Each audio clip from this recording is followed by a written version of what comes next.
Menjelang Pilkada Pemilihan Bupati Cilacap 27 November 2024 mendatang, sejumlah partai politik di Kabupaten Cilacap intens melakukan komunikasi baik dengan partai lain, tokoh, dan berbagai elemen masyarakat. Begitu pula dengan DPD Partai Keadilan Sejahtera (PKS) Kabupaten Cilacap. DPD PKS Cilacap tidak melakukan teks pilkada, namun sudah melakukan komunikasi dengan dua bakal calon bupati yang sudah menetapkan akan maju di kontestasi Pilkada 2024 mendatang. Saat ditemui awak media pada hari Jumat 17 Mei 2024 di kantor DPD PKS Kabupaten Cilacap, Ketua DPD PKS Prayitno menyambut Syamsul Aulia Rahman dan Awaludin Muri sudah melakukan komunikasi.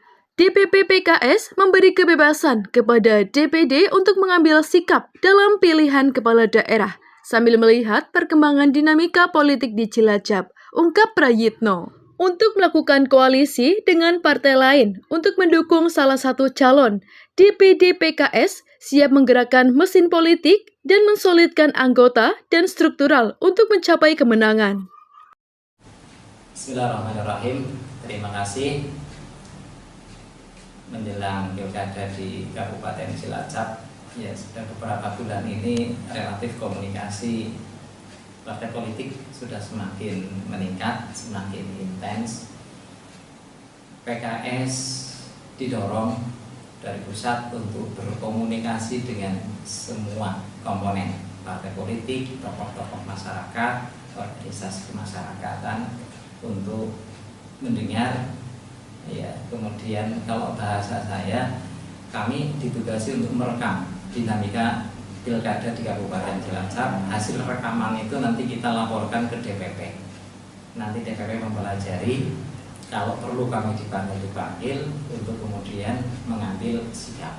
Kira-kira begitu. Sehingga kami berusaha komunikasi dengan semuanya, sehingga tidak ada katanya, tidak ada jere. Kalau kita mendengar katanya begini, kita coba cari sumbernya, kita silaturahmi ketemu, sehingga kita mendapatkan informasi, data sevalid mungkin.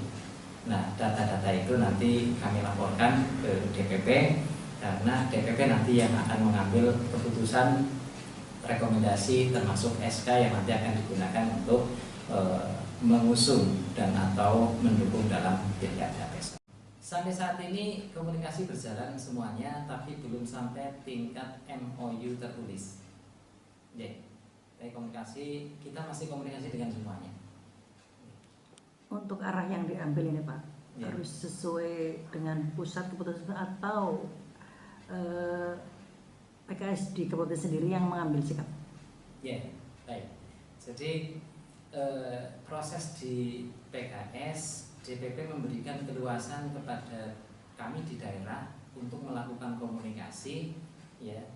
Kemudian kami tidak dibatasi dan diarahkan kepada tokoh tertentu atau partai tertentu untuk melakukan koalisi.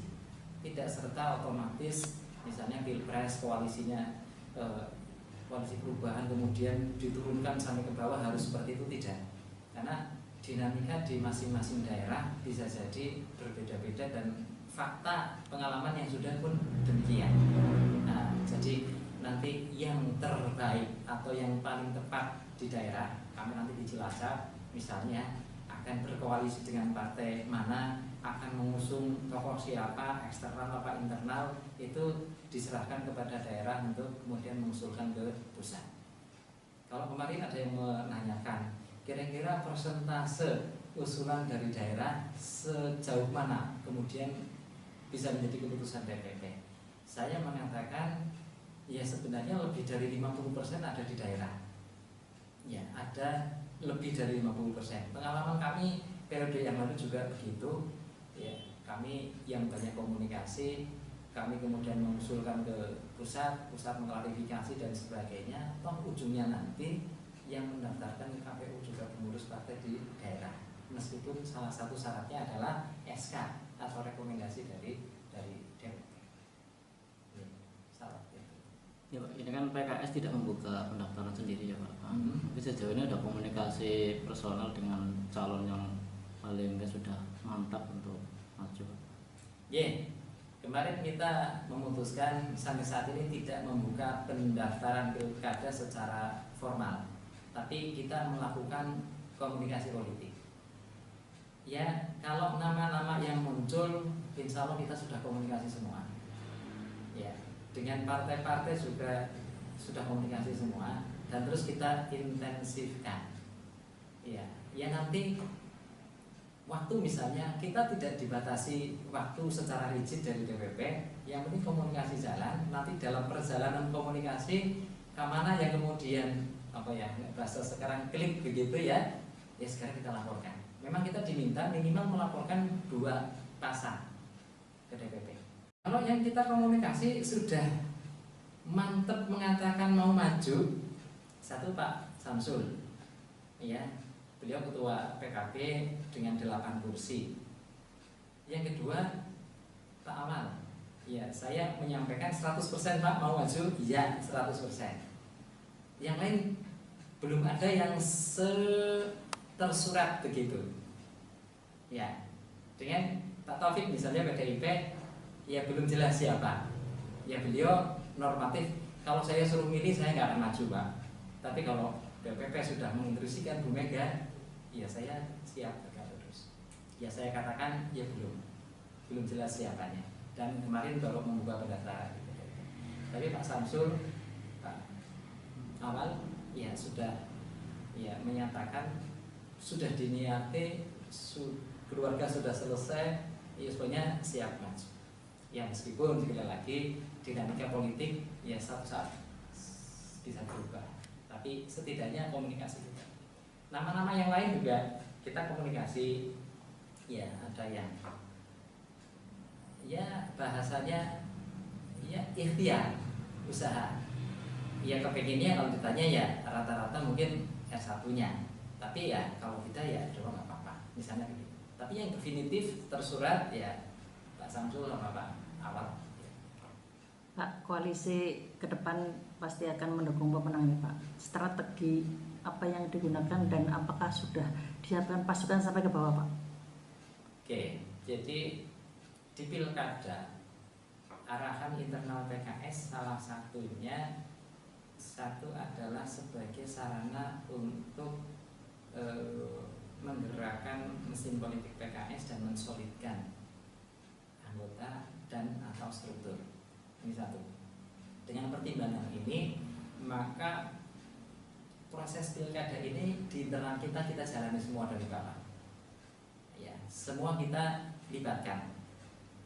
Ya, selagi belum ada keputusan dari pusat, silakan masukkan usulan, pendapat, ya kita buka selebar-lebarnya ini secara internal. Ya. Tapi begitu nanti diputuskan, kita menyiapkan kondisi psikologis ya siap apapun keputusan dari DPP. Jadi proses kita terbuka di internal agar semuanya diikutkan dan merasa diikutkan, diwongke begitu. Ya.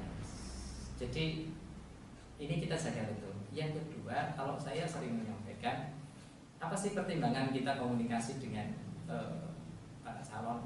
Kami sampaikan dengan beliau satu integritas calon, yang kedua kapasitas.